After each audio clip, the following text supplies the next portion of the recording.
आज हम ज्योग्राफी में सेकंड लेसन करेंगे। हमारे लेसन का नाम है भारत का भौतिक स्वरूप, यानी कि भारत है उसकी संरचना कैसी है इसके बारे में पढ़ेंगे हम। जैसा कि आप जानते हैं कि भारत विभिन्न स्थलाकृतियों वाला एक विशाल देश है। विभिन्न स्थलाकृतियों का मतलब होता है कहीं पर ज़मीन कैसे है, कहीं पर कैसे है। तो हर जगह कहीं पर पथरीली ज़मीन है, कहीं पर मैदानी है, कहीं पर पर्वतीय है, यानी कि हर जगह ज़मीन अलग अलग है। आप किस प्रकार के क्षेत्र या भूभाग में रहते हैं? यदि आप मैदानी क्षेत्र में रहते हैं, यानी कि आप जहाँ रहते हैं वो मैदानी एरिया है, तो अब आप वहाँ के दूर तक फैले विशाल मैदानों से परिचित होंगे।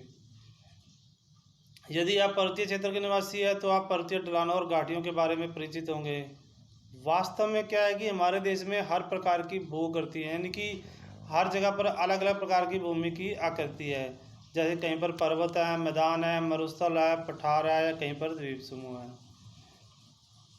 अब आप ये सोच रहे होंगे कि ये विभिन्न प्रकार की भूआकृतियाँ कैसे बनी। अब हम भारत की मुख्य भूआकृतियों को विशेषताएं क्या है, उनकी संरचना क्या है, इसके बारे में पढ़ेंगे।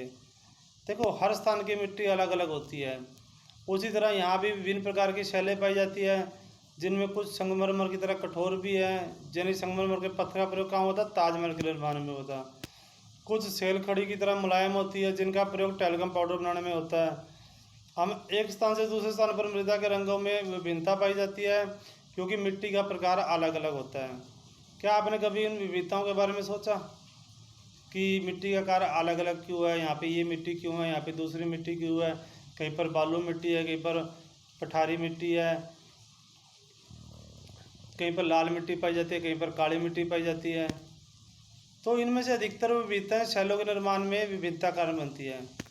भारत एक विशाल यानी बहुत बड़ा भूभाग है। इसका निर्माण विभिन्न भूगर्भीय कालों के दौरान हुआ, जिसने इनके उच्च बच्चों को प्रभावित किया।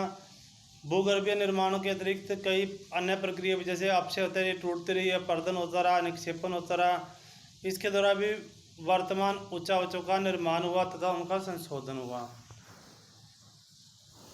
कुछ प्रमाणों पर आधारित सिद्धांतों की सहायता से भूगर्भ शास्त्रियों ने, भूगर्भ शास्त्री मतलब होता है जो भूमि के गर्भ में क्या छिपा हुआ था इस चीज़ के बारे में वो अंदाजा लगाते हैं। उन्होंने इन भौतिक आकृतियों के निर्माण की व्याख्या करने की कोशिश की। इस तरह का एक सर्वमान्य सिद्धांत है प्लेट विवर्तनिक का सिद्धांत। इसमें क्या है कि पृथ्वी की जो ऊपरी परपटी है, ऊपरी परत है, जो 7 बड़ी और छोटी प्लेटों से मिलकर बनी हुई है। जो प्लेटों की गतिविधि है उसके कारण ही प्लेटों के अंदर एवं ऊपर की ओर स्थित महाद्वीपों में दबाव उत्पन्न होता है। यानी प्लेटें वो अंदर खिसकती रहती हैं, जिसके कारण वंशीवरण ज्वालामुखी क्रियाएं होती है। सामान्य तौर पर इन प्लेटों की गतियों को 3 भागों में बांटा गया है। कुछ प्लेटें होती है जब वो एक दूसरे के करीब आती है तो अभिसारित परिसीमा यानी कि मिलती सीमा का निर्माण करती है। जब कुछ प्लेटें एक दूसरे से दूर जाती है तो अपसारित यानी कि दूर फैलती हुई सीमा का निर्माण करती है। अब जब 2 प्लेटें एक दूसरे के करीब आती है तब या तो वे टकराकर टूट जाती है, या एक प्लेट फिसलकर दूसरी प्लेट के ऊपर आ जाती है तो वो उसके नीचे जा सकती है। तो कभी कभी वे एक दूसरे से क्षैतिज दिशा में भी गति करते हैं और रूपांतर परिसीमा का निर्माण करती है। इन प्लेटों में लाखों वर्षों से हो रही गति के कारण, यानी कि लाखों साल बीत गए, प्लेटों के अंदर ज़मीन के अंदर परिवर्तन होते रहते हैं। महाद्वीपों की स्थिति और आकार में भी परिवर्तन आया। भारत की वर्तमान स्थलाकृति का विकास भी इस प्रकार की गतिविधियों से है।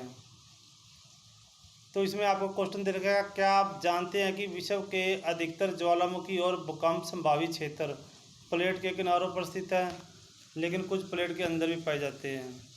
तुम्हारा जो सबसे प्राचीन भूभाग है वो है प्रायद्वीपीय भाग, जिसको हम गोंडवाना लैंड कहते थे पहले, उसका एक हिस्सा था। गोंडवाना भूभाग के विशाल क्षेत्र में भारत, ऑस्ट्रेलिया, दक्षिणी अफ्रीका, दक्षिणी अमेरिका, अंटार्कटिक क्षेत्र भी शामिल थे।